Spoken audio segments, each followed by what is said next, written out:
Greetings, everyone. It's update time again. This time around, kind of a mix of stuff. We got some sci-fi and some new Scream Factory pickups. Yeah, it's been a while since I dove into that collection. Thought it was about time I grabbed a few that I'd seen around before they disappear and I can't get the snazzy slipcovers anymore. So, yeah, sci-fi and Scream Factory. Screaming for sci-fi. There's a title for you today on the Multimedia Chronicles.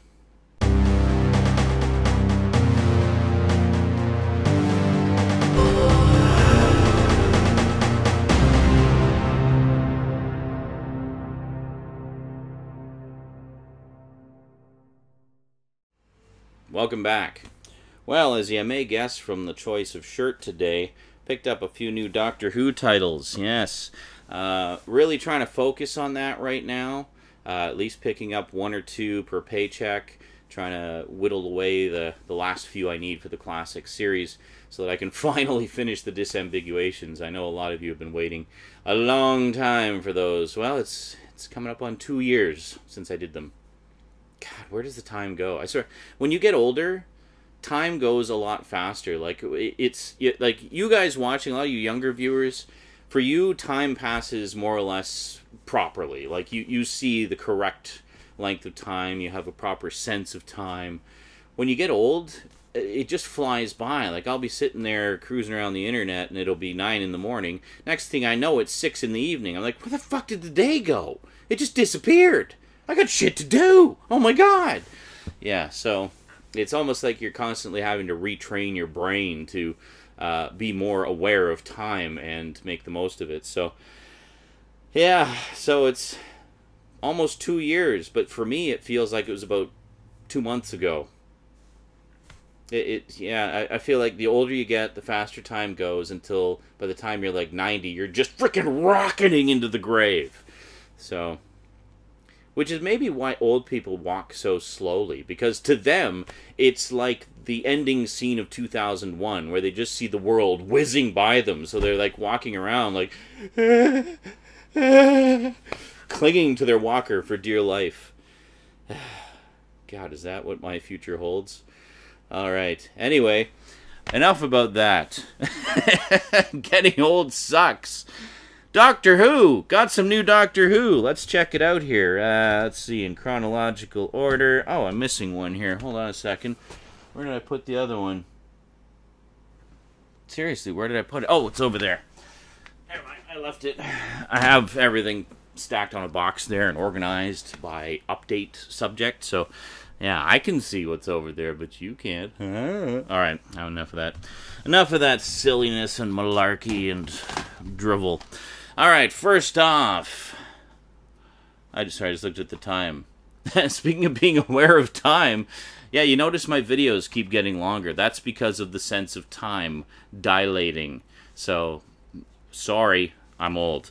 Alright, so here we go. First off, finally got the last piece of the puzzle as far as the first Doctor releases. Picked up The 10th Planet, which is William Hartnell's final story, and features the first appearance, of course, of the Cybermen. Now, as I mentioned in the disambiguation, the I guess third disambiguation video I did,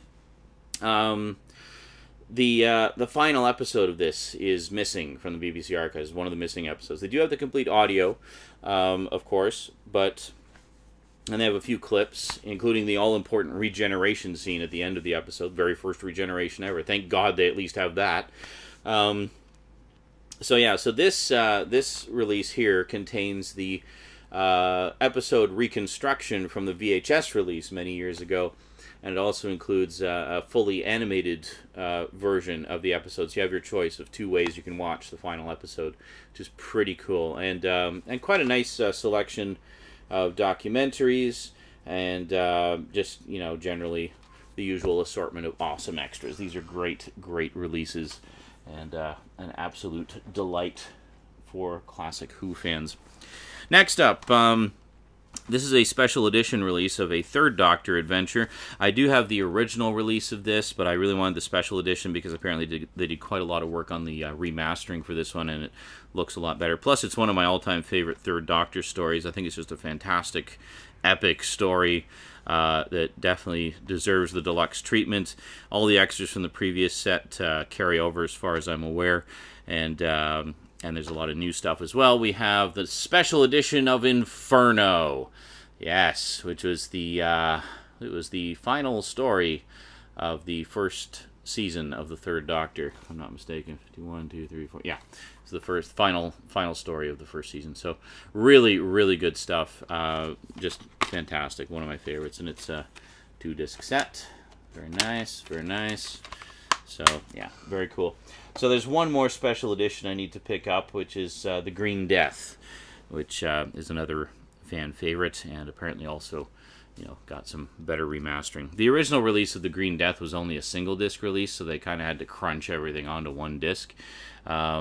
The special edition is 2 discs, so they have more room for the episodes, as well as more extras. And there you go. And then next up, I have a 5th Doctor story. This is the part of the collection I'm really focusing on right now because, you know, I've got all of the first. I'm missing 1 second Doctor story. There's the Ice Warriors. I still need to pick that up. But so other than that, I've got all the 1st, 2nd, 3rd, and 4th Doctor stories, barring a couple of upgrades like that. But I've got all the actual stories in one form or another, in one release or another, rather. So right now I'm focusing primarily on finishing up the 5th Doctor stories and then moving on to the 6th and 7th. However, I will make exceptions to that sort of chronological purchasing plan if there are deals to be had on some of the 6th and 7th Doctor stories. So first up, I got story number 124, Arc of Infinity, with this god-awful pink cover. I don't know why they went with such extreme pink. The extra pink edition, yes! But, I don't know, whatever. Anyway, pretty cool. Pretty cool story, though. Features the return of a significant villain that we had not heard from in a very, very long time. Also features the first appearance of Colin Baker in the series as Commander Maxil, who's kind of one of the villains of the story, and gets to shoot the Doctor. There's always been a running joke that Colin Baker was trying to kill Peter Davison to take over the role, because it was only a couple years later that Colin Baker, of course, took over as Doctor number 6. But yeah, so, you know, pretty cool story. Very Gallifrey and Time Lord centric. And speaking of the 6th Doctor, picked up a 6th Doctor adventure because it was on sale for about half price. This is a box set. Normally goes for about $75. I got it for like 30 something. We have Doctor Who: The Trial of a Time Lord. Now this is a massive box set, 4 keep cases. This holds the record as being the longest story in the entire 26-year run of the classic series. It was a 14-parter. My freezer is buzzing. Just give me a moment here. Stop that.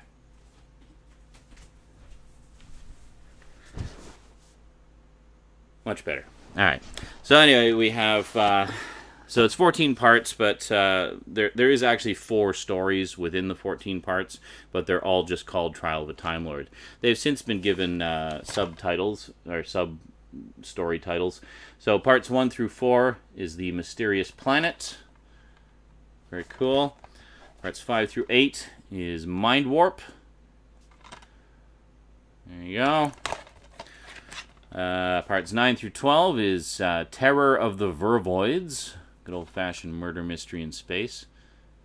I always really liked this one. I don't know, some fans had criticisms of it, but I always liked it. And then finally, the last 2 parts is a slightly longer 2-part story. Runs 55 minutes, I believe. 54 minutes. Yeah, normally it would be like 40, 50, 45, 50, 47, 50 minutes, something like that. So it's a little bit longer, just because they had a lot of stuff to tie up. So the two-part story entitled The Ultimate Foe, which, there you go. But if you look at the on-screen titles, it just says The Trial of a Time Lord, Part 1, Part 2, Part 3, all the way through to Part 14. But very cool, and this also has a really good documentary about sort of the trials and tribulations. It's actually called Trials and Tribulations, all about the sort of behind-the-scenes turmoil surrounding the 6th Doctor and how and why Colin Baker got let go from the role. Boy, you really get a lot of insight into just how much the BBC shafted Colin Baker. Really breaks your heart to see that, because they really had a plan for his doctor, and that plan was never allowed to come to fruition, at least on screen. It has since been able to come to fruition through the Big Finish audio adventures and such. But on screen, boy, there was some great stories in his first full season, for sure. And this one isn't the greatest Doctor Who story ever, but it definitely has some strong points. I've always enjoyed it. So yeah, unfortunately, Colin Baker's last story, and then of course he didn't even get a proper regeneration either. Alrighty, so that is it for the Doctor Who updates. Next up, this is one of the big sci-fi films of the year, and one that a lot of people seem to be talking about a lot. We have Interstellar! Yes! Everybody's been talking about this. Everybody's got this. There's a Steelbook edition out as well. I considered that. I thought, I wasn't really wowed enough by the Steelbook version. There was apparently a Walmart exclusive Walmart exclusive version that had some additional extras. I did go to Walmart, and that's where I got this. However, it looks like the Walmart exclusive is only available in the US, as often is the case with Walmart exclusives. Not always, but sometimes. Yeah, so I just got basically the regular edition with the slipcover, and it is a decent enough slipcover. Haven't watched this yet. I've heard it's fantastic. And then, of course, we have a collectible IMAX film cell. You probably want to see what it is, so I'll try to show you here. I don't know how well you'll be able to see this, but you can kind of see it. It's astronaut in a cockpit. Kind of. Yeah. Holding it up, using my whiteness to illuminate the back. Yeah. I don't know. I think that's as good as it's going to get, folks. Anyway, not bad. I mean, it's decent. Skinslip was telling me apparently some people just got a frame of a Starfield. Or of one of the actors making like a derpy face or something, like mid-line, in the middle of a line or something. But yeah, so it just sort of comes in this little thing. You can just slide it out the side and hold it up to the light. It's pretty cool. And it's in plastic, too. I'm not actually touching the celluloid there. So pretty cool. Nice little bonus there. Not something you see every day. So I have not watched this yet. I'm looking forward to it, though. I've heard that it's very good. The Geeky Boys and I were jokingly saying that this is the last of Christopher Nolan's In trilogy. First we had Insomnia, and then Inception, and now we have Interstellar. I don't know. I don't get it. Is there supposed to be a connection there? Is he just fucking with us? I don't know. Anyway, alright. Now, the one you've been waiting almost 15 minutes for. I got 3 new Shout Factory titles. Or, sorry, Scream Factory. Scream Factory titles. Here we go. First up, picked up Motel Hell. Yeah, love this slipcover. Never seen it. Blind buy, as a lot of the Scream Factory ones are. But I trust them. And I do enjoy some good cheese. So there's the original movie poster there. I actually think this one's a lot more dynamic. But, yeah, so there you go. And then some slightly different artwork on the back, of course, as is often the case. And then inside, we got actually different disc art on the DVD and Blu-ray editions, which is pretty cool. I'm just going to scratch my nose behind this so you can't see me. Oh, yeah, that's better. Yeah, so there you go. Pretty cool, pretty cool. Definitely going to look forward to that.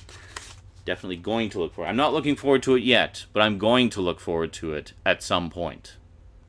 No. I'm looking forward to it now. It's just a matter of finding the time. I'd like to start doing, because I've got, continued to build the horror collection slowly but surely, I'd like to do kind of like what I do around Halloween, where I have a special set for doing horror reviews, and then just do regular horror reviews, like kind of as a weekly thing. That's kind of what the plan is. Kind of like how I have Movie Mondays, do like another one. Already got a title. I already know what day of the week it's going to be. just kind of putting it out there as a little teaser for you. All right, next up, picked this one up yesterday. Got Phantom of the Paradise. Yeah, because I've always really liked Paul Williams. And, yeah. There you go. And it's Brian De Palma who did Carrie and Dressed to Kill. So, there you go. Yeah, so pretty cool. Never seen it. Again, blind buy. Yeah, there's the original cover there. Very cool. Different artwork on the backs. Very cool. Crack it open. Oh, see now this one actually just does the same artwork on the DVD and Blu-ray. But there you go. But it makes it very, like, I love how they printed Blu-ray, DVD. Got it, idiot? Yeah. They're different, okay? Alright, there we go. Put that there. I guess, I don't know, whatever. I was thinking maybe I didn't have to angle it all the way over there. I haven't got that much stuff to fill the shelves. Next up, I found out Shout Factory is actually releasing the second and third in this series of movies as well. So I thought, hey, might as well pick up the first one. I've heard that the first one is a decent enough slasher flick. I've heard that the sequels aren't as good, but that's often the case. At the very least, I wanted to check out the first one. We have Sleepaway Camp. Yes, yet another one of those, you know, campground killer stories, slicing up hapless teenagers. So here we go. And then once again, we do have the original poster right there. Actually, this is a pretty nice poster. Very simple yet effective, chilling, very cool. And then on the back, slightly different artwork there. And then finally, if we open it up, yeah, same thing again. We have the same artwork on both discs. That's usually the way it is. So, you know, it's notable in that on Motel Hell, they actually did different artwork on each disc. Pretty cool. And I'm getting stuck on the cutout for the... There we go. Of course, it's the cutout for the UPC symbol. When you reverse the cover, there's no UPC symbol on the reversed cover. So, there you go. Ah, good stuff. Good stuff. So, yeah, the other night I just spent some time poring over the extras on these new Doctor Who sets. Such an amazing collection of extras. I mean, if you're... It's particularly interesting if like me, you find the whole production side of things really fascinating. In particular for Doctor Who, because, I mean, they did so much with so little. And the phone is ringing, so I'll be right back.